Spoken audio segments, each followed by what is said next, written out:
We'd normally check player availability right at the start, but can I just check your availability for Sunday? Have you had words with the chairman? Yeah, we've just spoken just now. He's just asked us to carry on for the game on Sunday. Obviously, there's a process going on in the background, so we just crack on now and prepare for Sunday's game. What else has he said to you? Not much really.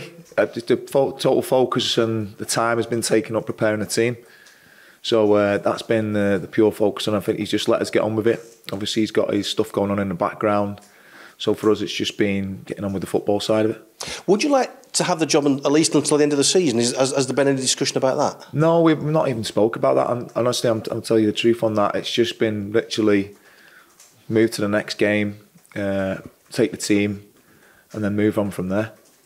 Such a great win last night that I think all your supporters seem to enjoy. Have you had a chance to look back?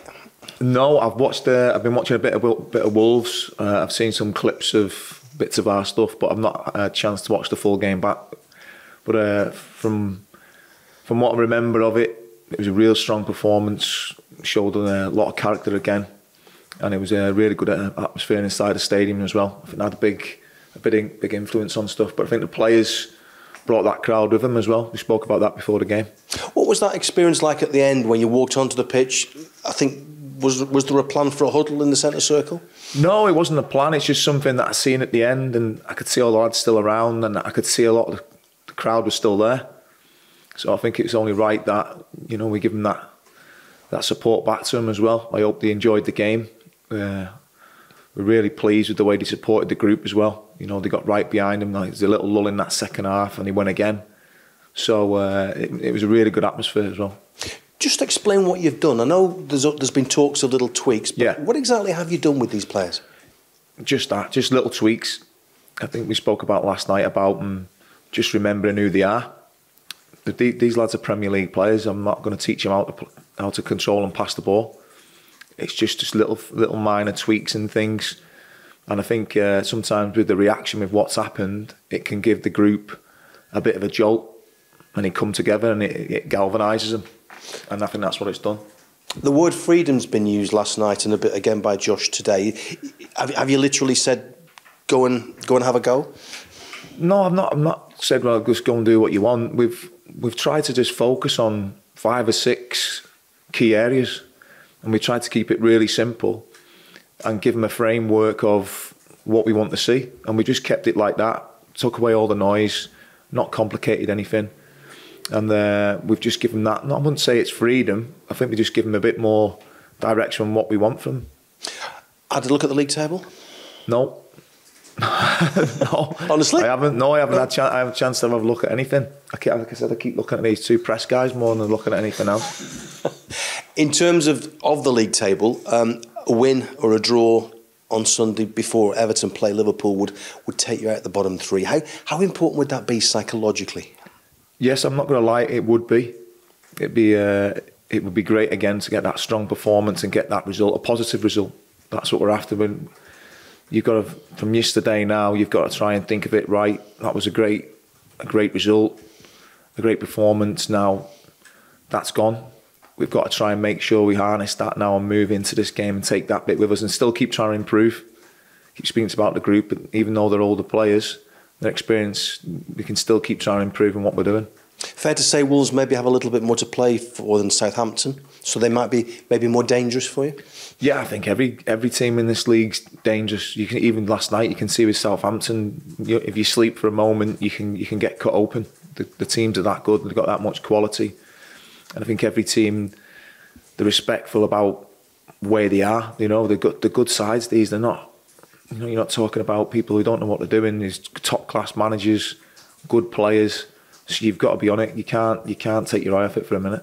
The crowd at the final whistle seemed to have that renewed belief. Is it fair to say that's the mood amongst the players this morning as well?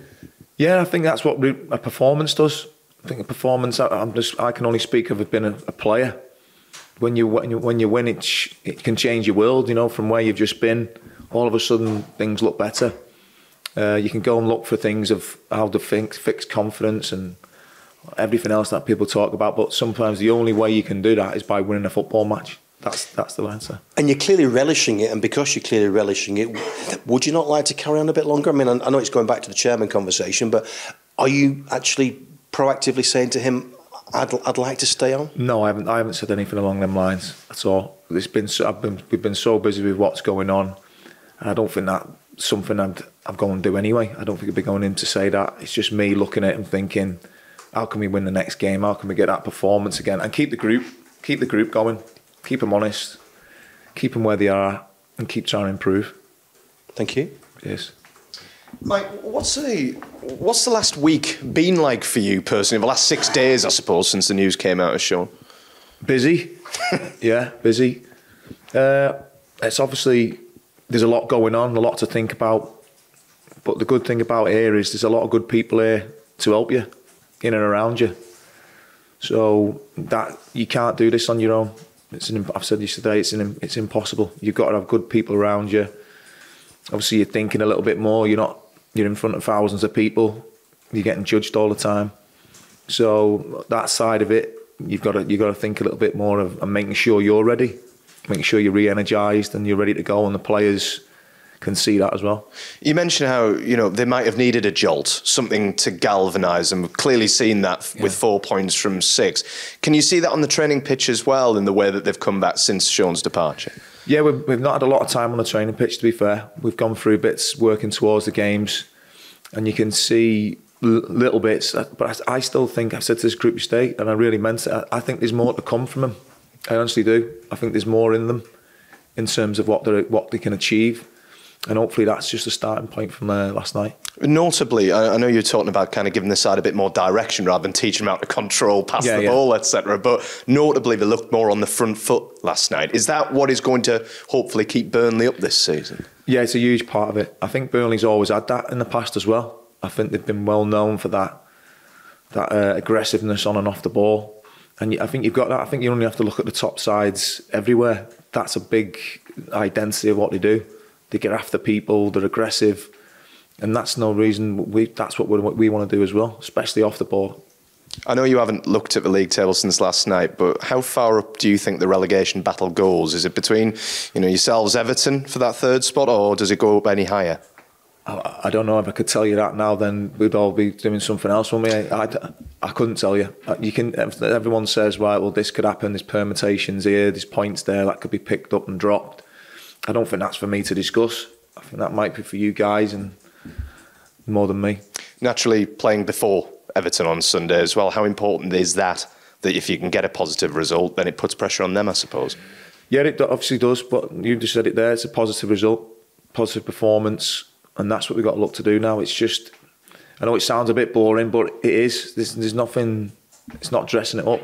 It's just really simple. We have to do really the things that we've been doing really well. High focus in them, focus on the task and what we're doing, and hopefully we keep getting these performances. And just finally from me, you've seen the video of Wolves. What have you made of them this season? Because it seems like they've had an excellent season under the new manager and just started to tail off a little bit in the last few weeks. Yeah, they've done terrific so far, haven't they? I think so. I think they've got again a club with a clear identity in how they play.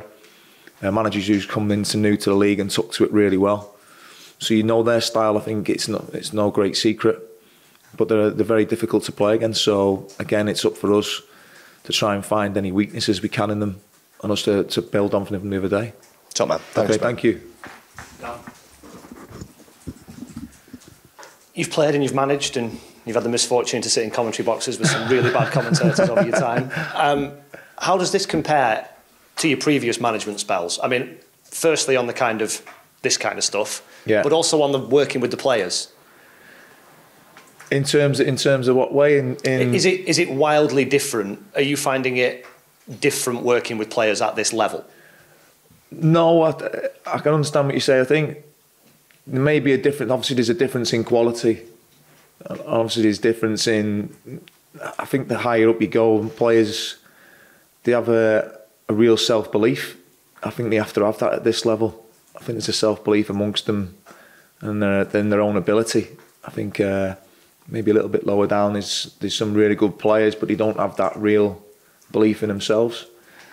As regards, again, you're dealing with people. I mean, you're still dealing with people. You're still trying to build relationships with them and try and get the best out of them. That's how I always try and think of how can I get the best out of who I'm working with. Do you think that helps in the short term, the fact that as a player, as a captain, as a coach, as a manager in the past, you've helped players build self-belief. And if maybe that's been waning a little bit here, it seems to have come back again. Yeah, and when you've been in football a long time, I think you get to understand what's important. You go through lots of stuff, and regards if you go on all these coaching qualifications and you gain all this information, but then when you boil it all down, it comes back down to a few things that you need to be really good at and what you're trying to achieve in terms of your coaching and your managing. And that's why I always try and revert back to those things, because I've seen enough now to know that's what's important.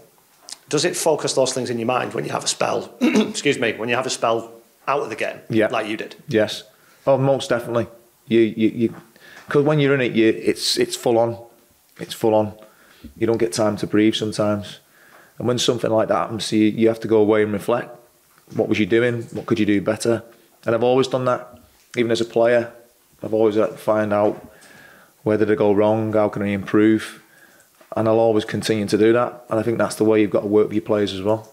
As far as how it works, the management team, did you go into it with Paul Jenkins and Ben Mee and the rest of the guys around you with a kind of set idea of who was going to do what? Or has that kind of just fallen into place through only having a few hours to sort it out? Yeah, probably a little bit of that. And I mean, each person's got their own strengths as well, which lead to the group. Ben's come in and done brilliant as well, along with Jenks as well. Ben really calm as well, which is really good information, considering he's not done any coaching before in terms of that. And he's been really good around the group. He's given us a good link to the group and to us. He's got that go between, because we can't be in their changing room all the time. And he's got a high responsibility within the group as well, and he leads them really well. Is this being done by almost not committee, but kind of by consensus between you, or are you making the final decision aided by them? Yeah, I think the decisions on the pitch, we'll talk about it on the side, but then obviously someone has to make that final decision. But it's not one of them where I have to make all the decisions. It's not that. It's using the people that are around you. They're using the experience. I've learned that over time. I've learned that probably the hard way. Use the experience that you've got around you. You mentioned Ben Mee there, obviously a very experienced player that you're without. You've got a lot of experienced players. How impressed have you been with the couple of younger ones? I mean, Dwight McNeil was to the fore in the game yesterday. Yeah. Collins got a goal, particularly defensively, keeping that clean sheet. How impressed have you been with young Collins in there? Yeah, he's. I said yesterday in the interview about the potential he's got. You still forget he's 20 years of age. There's so much more to come from him, I think. And I think the biggest thing he's got here is he's playing at the side of James Tarkowski, and he's got Ben Mee as well. So for a development as a centre back, I played there. Having that around you and then someone to guide you and through, that's priceless. That and the characters that they are as well. Because you're not only developing a footballer as a technical one, you're developing that real character of being a leader, of having them two around you, which it's brilliant for him. We use the word momentum far too much in football, but you've got some of that, I guess. Is it as simple as you would play tomorrow if you could, just because you want to get back out there and capitalise? Yeah, we could do with another day's rest, but. Yeah, listen, they're in a good place. It's just about us now. Keep remembering what's got us to where we have in these last couple of games. Don't come too far away from that now.